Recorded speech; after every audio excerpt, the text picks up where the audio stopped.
dentro de la composición del ser, la composición total del ser, hay tres elementos muy importantes: el espíritu, el alma y el cuerpo, y que los tres se funden en uno solo, en una intimidad sexual.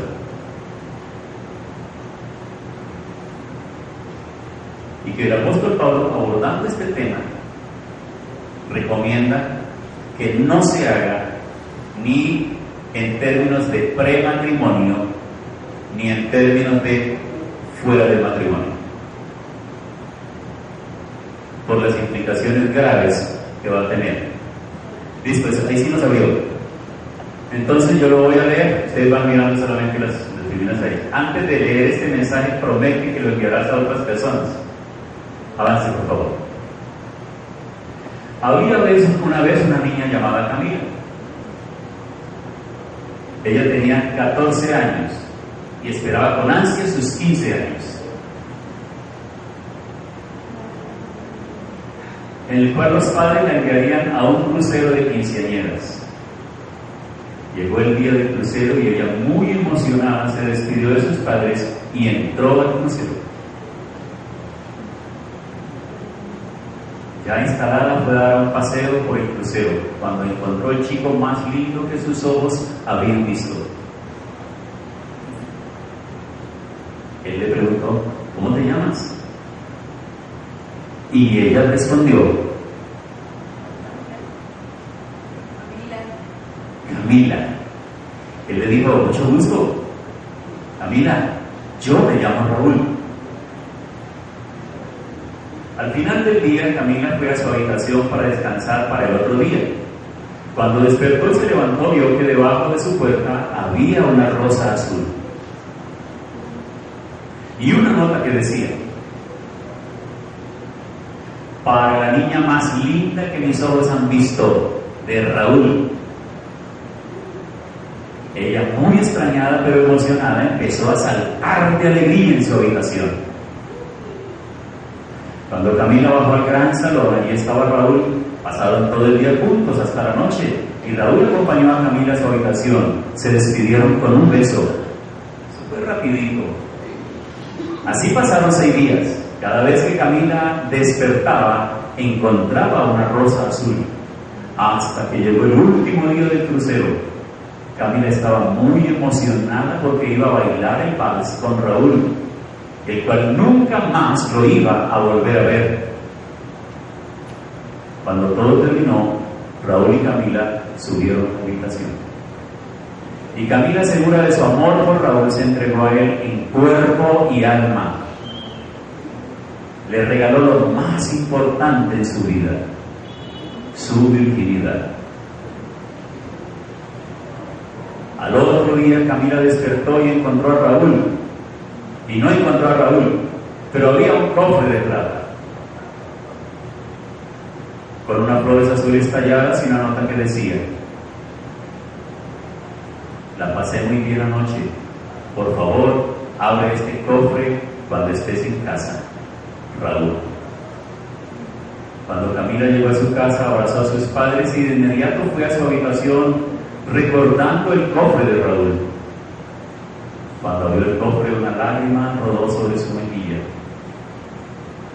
En el cofre había una flor negra, toda marchita. Al lado de la flor había una nota que decía: bienvenida al mundo del cielo.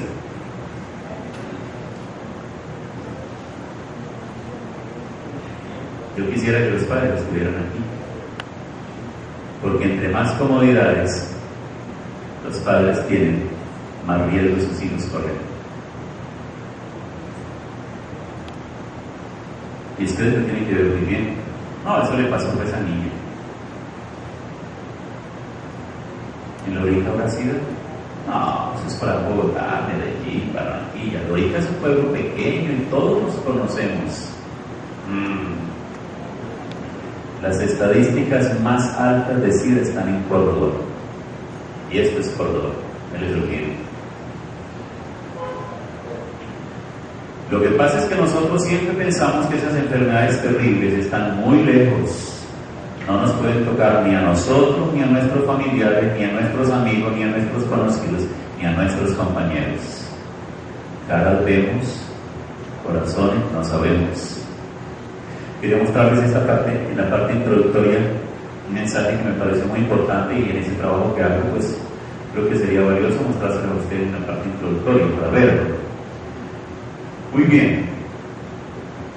El pastor me ha pedido que comparta con ustedes el tema acerca de sexualidad. Vamos a empezar la segunda parte, vamos a entrar en el tema nuestro.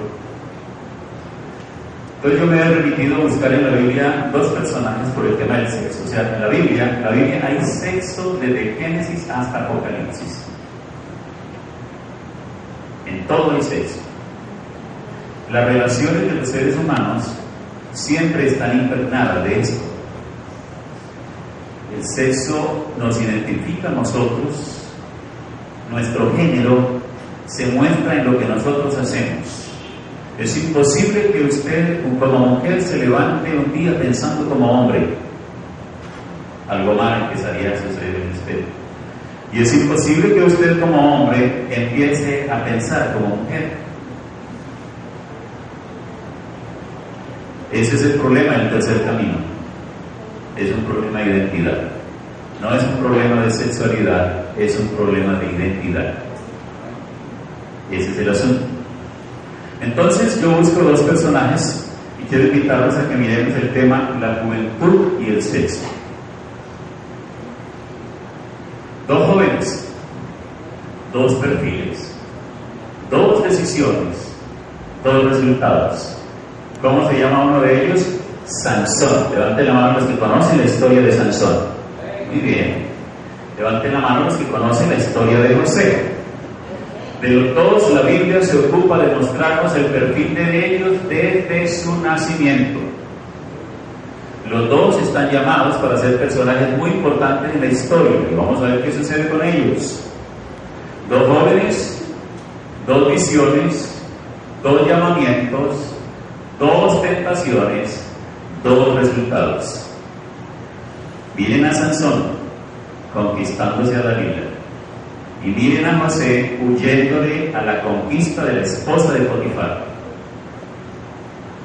Dos jóvenes, dos circunstancias, dos escenarios, dos tentaciones, dos resultados.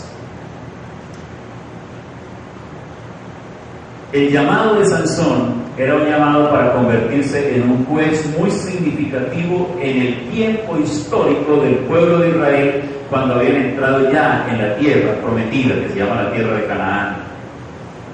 Cuando el líder conquistador llamado Josué llega a un tiempo de edad avanzada, reúne a todo el pueblo y les dice: escogeos hoy a quien sirváis, pero yo y mi casa serviremos a Jehová.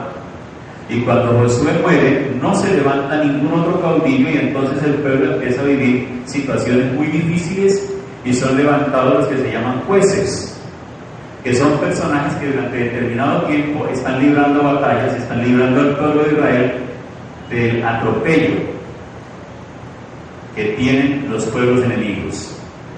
Y unidos con este muchacho Sansón, tiene un propósito muy importante. Imagínense que escoge a una pareja y la señora era estéril. En la cultura hebrea, en la cultura de la antigüedad, en cualquiera de las culturas, la mujer que no podía tener hijos era una afrenta terrible. Comparable, una mujer estéril de la época antigua sería comparable en la repugnancia y el rechazo que se hace con una mujer que hoy es deliberada en su sexualidad, o una mujer que se puede acostar con cualquier hombre por cualquier moneda. Entonces, guardando las proporciones, vamos a tener una idea cuál sería la condición de ese tiempo para una mujer que no podía tener hijos. Y Dios se fija en esa pareja. El Señor se llama Manoah, su esposa es estéril, y Dios le da una palabra que les va a dar un hijo, y ese hijo va a ser un hijo poderoso, fuerte, y como pacto de ese compromiso, ese muchacho no se le irá a cortar el cabello, porque va a tener un voto nazareo y va a mostrar que hay un voto de santidad en la vida de él. Por lo tanto, no van los padres a ingerir licor, ni van a permitir que el muchacho también ingiere licor.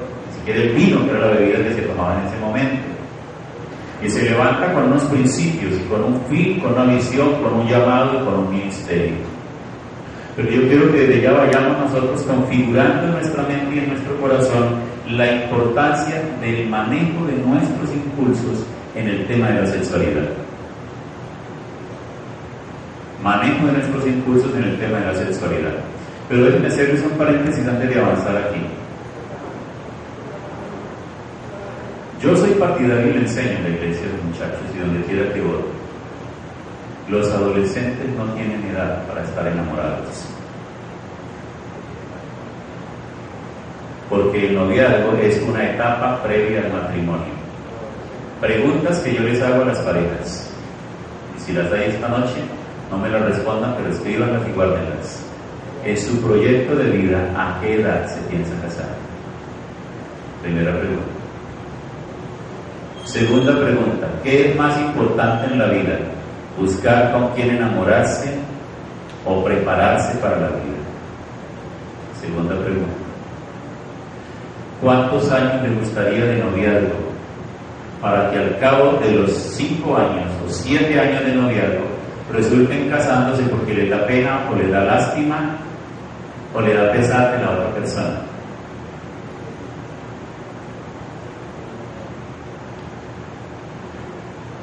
O, otra pregunta todavía, mejor si se quiere, ¿cuántas novias quieres tener?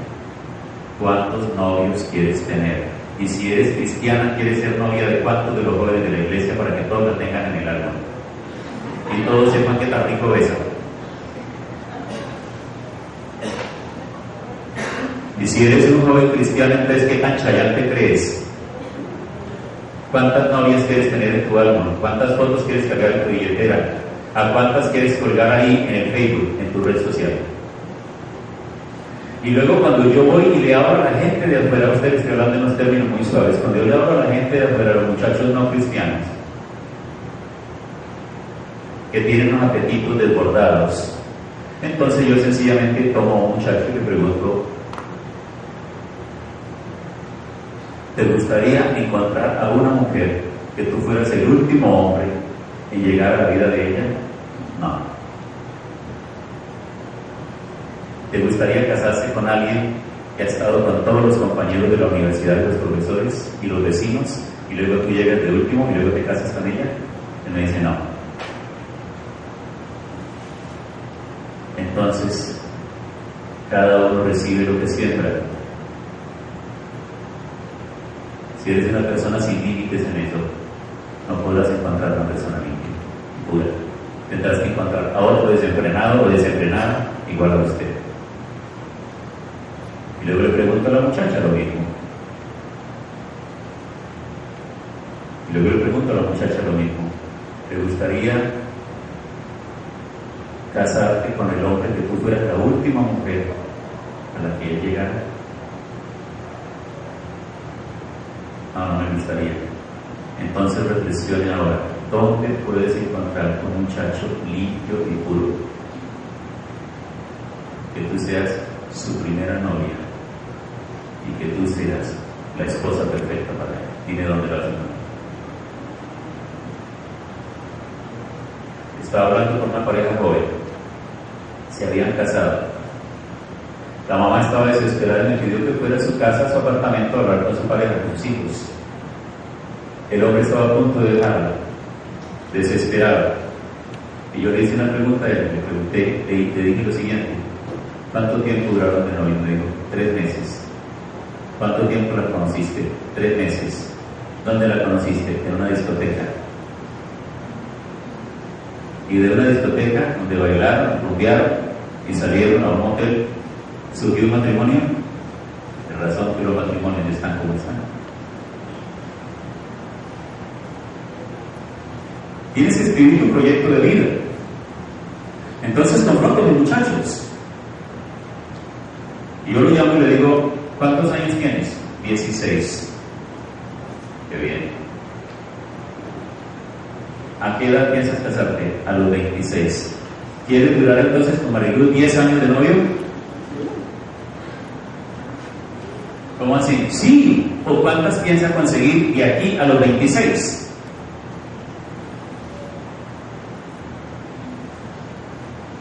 Y sabiendo que estamos jugando con candela, que somos dos seres que nos atraemos totalmente, que hay química, que hay sangre, que hay corazón, que hay órganos, que hay de todo, ¿qué puede suceder? ¿Qué puede suceder? Entonces, los noviazgos entre adolescentes lo único que hacen es cerrar la posibilidad de crecer en amistades, porque no entra en los matrimonios. Y esa práctica es de afuera y no de adentro. Esa práctica se trae de allá afuera. Esa práctica no es de dentro del pueblo de Dios, porque el pueblo de Dios legitima por la palabra el estado del noviazgo, que es el estado previo, es el estado donde se van a hablar todos los temas que tienen que ver con el desarrollo de ese proyecto de vida conjunto, de esa sociedad conyugal que se va a establecer.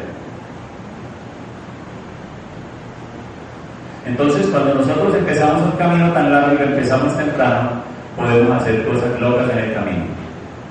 Podemos cansarnos en el camino, o podemos dejar tirada a esa persona en el camino. Y le vamos a hacer un daño emocional muy grande. Lo vamos a dañar, vamos a burlarnos de sus sentimientos, o vamos a ser burlados, vamos a ser maltratados. Entonces, ¿cómo podríamos venir a levantar nuestras manos y adorar al Señor sabiendo que allá está ese sinvergüenza que consiguió ahorita la niña bonita que acaba de llegar y le cayó? Porque a veces en las iglesias hay un ministerio. ¡Ay, chico! Imagínense que yo he descubierto que en la iglesia hay muchachos que tienen el ministerio de las chicas lindas. Apenas llega la muchacha le cae de una. Y claro, las niñas vienen y ellas tienen concepto que aquí están los ángeles, los santos, los limpios. Entonces resulta que esos santos están dejando quietas las vírgenes que hay aquí adentro y se están yendo a recibir con el ministerio de las chicas lindas, a recibir a las muchachas que vienen ahora recién convertidas.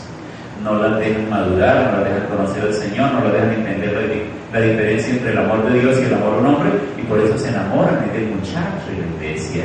Y apenas se dan cuenta que él está haciendo lo mismo con otro que llegó, entonces dicen, ese es el evangelio, para afuera de una vez. Estoy hablando de cosas serias. Tienen permiso de reírse, pero las cosas son serias. ¿Lo están comprendiendo? Muy bien. Algunos de ustedes han tenido un llamado desde el vientre de su madre como lo tuvo Sansón, y han tenido un llamado como lo tuvo José. Dos jóvenes, les estoy mostrando dos jóvenes, dos circunstancias que vivieron ellos, dos escenarios en los que ellos se movieron, cada uno de ellos vivió su tentación y cada uno de ellos obtuvo el resultado. Pero vamos a mirar una cosa bien importante. ¿Qué hizo que los resultados fueran tan distintos? Veamos entonces primero a Sansón. La cita está en Jueces. Yo quiero que la anoten, por favor, para que la revisen en su casa. Léanlo con calma, con detenimiento, métanse sin temor a leer en la Biblia temas de sexo. No se metan a internet a ver pornografía, métanse a la Biblia a leer temas de sexo. Sansón fue débil ante sus apetitos sexuales. Primera premisa. Fue confiado en su fuerza física, se confió mucho en su fuerza física. Fue considerado con la que se quería sacarle el secreto. Recuerde que esa mujer no era del pueblo de Sansón. Esa mujer era una trampa que los filisteos le habían tendido a ese hombre musculoso, fuerte, a ese hombre que un día se quedó dentro de la ciudad, en la casa de una prostituta, y entonces dijeron, cerrar las puertas y dijeron, esta noche sí lo vamos a coger. Y cuando todos los que lo iban a capturar se quedaron dormidos, el tipo se levantó, no encontró la llave, entonces agarró la puerta de un lado, la agarró el otro y la levantó y se la llevó. Y ni siquiera la botó ahí a un lado, sino que se la llevó y la dejó allá en la colina más próxima. Es decir, se burló de todos como quiso. Entonces se buscaba una forma de poderlo poner a él, de poderlo someter. Muchachos, la manera más práctica del enemigo para someternos a nosotros de hombres es usando mujeres. Muchachas, la forma más práctica del enemigo para someterles a ustedes es utilizando hombres atractivos, hombres hábiles, hombres que tienen capacidad de enamorarte y tú te resistes a primera vista, pero ellos son insistentes y persistentes. Tienes que tener en cuenta eso. Seguro en su astucia y en su fuerza. Creyó en las salamerías de Dalila. ¿Qué más hizo? Dice, le reveló el secreto de su ministerio. Finalmente le reveló el secreto. Finalmente le reveló el secreto de su ministerio. Y el secreto del ministerio de él tenía un símbolo físico. ¿Cuál era? Su cabello. Su cabello. Ese era el símbolo. Ese era el símbolo del pacto. El Señor le había dicho a sus padres desde que ella estaba embarazada que él tendría que ser guardado de toda contaminación y que él no podría beber licor, que sería diferente a todos los demás. Y como un símbolo de ese voto nazareo, él se dejaría el cabello. Entonces recuerden que el relato es bien amplio. Y la primera vez él le dijo, no, es que si ustedes me hacen unas moñas ahí, me agarran el pelo y me lo trenzan y luego lo amarran al piso o de alguna forma, me pueden coger. Entonces él colocó la cabeza, si pudiera verlo como ahí tal vez, ahí donde está es muy fácil que el hombre coloque la cabeza sobre las piernas de Dalila, ¿verdad? Y entonces ella empieza a tocarlo y a hablarle con salamerías y a decirle mi amor y empieza a hacer las moñitas.